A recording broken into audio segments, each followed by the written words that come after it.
Indian rupee, जो कभी India की ग्रोइंग इकोनॉमिक पावर का एक स्ट्रॉन्ग सिंबल माना जाता था, आज काफी प्रेशर में है। रुपी की वैल्यू यूएस डॉलर के कंपैरिजन में हर साल गिरती ही जा रही है और इसका असर बिजनेसेस, कंज्यूमर्स और पॉलिसी मेकर्स पर क्लियरली दिखाई देता है। पर आखिर ऐसा क्यों हो रहा है? डॉलर ग्लोबल ट्रेड में इतना डोमिनेट कैसे करता है और इसका इंडियन रुपी पर क्या असर पड़ रहा है? चलिए डिटेल में समझते हैं। यूएस डॉलर 1944 के ब्रिटन वुड्स अग्रीमेंट के बाद से वर्ल्ड का रिजर्व करेंसी है। गोल्ड स्टैंडर्ड तो अब खत्म हो चुका है, लेकिन डॉलर की डोमिनेंस अभी भी बरकरार है। आज के टाइम में दुनिया के 60% से ज्यादा फॉरेन एक्सचेंज रिजर्व्स डॉलर में होते हैं और ये इंटरनेशनल ट्रेड की प्राइमरी करेंसी है। इसका मतलब है कि कोई भी ग्लोबल ट्रांजैक्शन, ऑयल हो, गोल्ड हो या फिर टेक एक्सपोर्ट्स हो, अक्सर डॉलर्स में होते हैं। इनके कुछ की रीजंस हैं। काफी फैक्टर्स हैं जो रुपी के डॉलर के कंपैरिजन में वीकन होने का कारण बनते हैं। चलिए उनको जानते हैं एक एक करके। सबसे पहले ट्रेड डेफिसिट। तो इंडिया का इंपोर्ट बिल स्पेशली ऑयल और इलेक्ट्रॉनिक्स के लिए उसके एक्सपोर्ट अर्निंग्स से काफी ज्यादा है। ये ट्रेड डेफिसिट डॉलर्स की डिमांड बढ़ाता है इंपोर्ट्स के लिए पेमेंट करने के लिए, जो रुपी पर प्रेशर क्रिएट करता है। कुछ ग्लोबल फैक्टर्स भी होते हैं। ग्लोबल इकोनॉमिक इवेंट्स होते हैं, जैसे कि यूएस फेडरल रिजर्व के इंटरेस्ट रेट्स हाइक इन्वेस्टर्स को डॉलर की तरफ अट्रैक्ट करते हैं, क्योंकि higher interest rates better returns offer करते हैं। इसका रिजल्ट होता है कि इमर्जिंग मार्केट्स जैसे इंडिया से कैपिटल आउटफ्लो बढ़ जाता है। इन्फ्लेशन एंड डोमेस्टिक पॉलिसीज भी बहुत बड़ा रोल प्ले करते हैं। इंडिया में यूएस के कंपैरिजन में हायर इन्फ्लेशन रुपी की परचेजिंग पावर को कम करता है। साथ ही डोमेस्टिक पॉलिसीज जैसे फिस्कल डेफिसिट्स और बोरोइंग का भी इसमें रोल होता है। जब फॉरेन इन्वेस्टर्स अनसर्टेनिटी के कारण इंडियन मार्केट से पैसा निकालते हैं तो डॉलर्स की डिमांड बढ़ती है और रुपी और ज्यादा डेप्रिशिएट हो जाता है।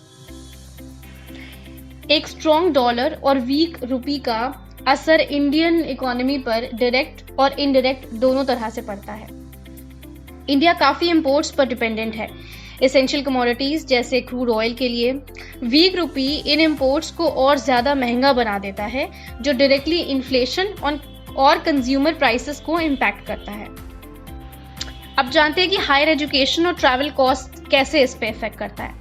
तो इंडियन स्टूडेंट्स जो अब्रॉड पढ़ाई करते हैं या फैमिलीज जो इंटरनेशनल ट्रैवल करती हैं, उनके लिए वीक रुपी का मतलब होता है ज्यादा एक्सपेंसेस, क्योंकि ट्यूशन फीस और ट्रैवल कॉस्ट अक्सर डॉलर्स में पे की जाती हैं। अब काफी इंडियन कंपनीज डॉलर्स में बोरो करती हैं। वीक रुपी का मतलब है कि रीपेमेंट का बर्डन बढ़ जाता है, जो उनकी प्रॉफिटेबिलिटी को इफेक्ट करता है। तो कॉर्पोरेट डेट जो है वो इस तरह से इफेक्ट करता है। वीक रुपी के चैलेंजेस तो बहुत सारे हैं, लेकिन कुछ पॉजिटिव एस्पेक्ट्स भी हैं।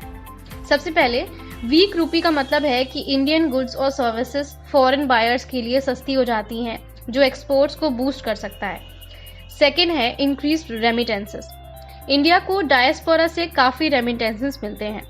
वीक रुपी इन रेमिटेंसेस की वैल्यू को इंडियन टर्म्स में बढ़ा देता है। आसान भाषा में, इंडिया के बाहर रहने वाले लोग, जैसे कि जो यूएस या फिर गल्फ कंट्रीज में काम करते हैं, अपने घर वालों को पैसा भेजते हैं। इसे रेमिटेंसेस कहते हैं। जब रुपी वीक होता है तो वो पैसा जो डॉलर्स या किसी और फॉरेन करेंसी में भेजा गया हो, ज्यादा रुपीस में कन्वर्ट होता है। इसका मतलब है कि उनके घर वालों को उसी अमाउंट के लिए ज्यादा पैसे मिलते हैं। इसको और एक इजी एग्जांपल से समझते हैं। जैसे दिवाली पे राज, जो कि यूएस में काम करता है, अपने घर 1 लाख रुपए भेजना चाहता है। तो जब $1 80 रुपीस के इक्वल होगा तो उसको लगभग $1250 भेजना पड़ेगा। लेकिन अगर $1 85 रुपीस के इक्वल होता है तो वहीं 1 लाख भेजने के लिए उसको सिर्फ 1176 भेजने पड़ेंगे।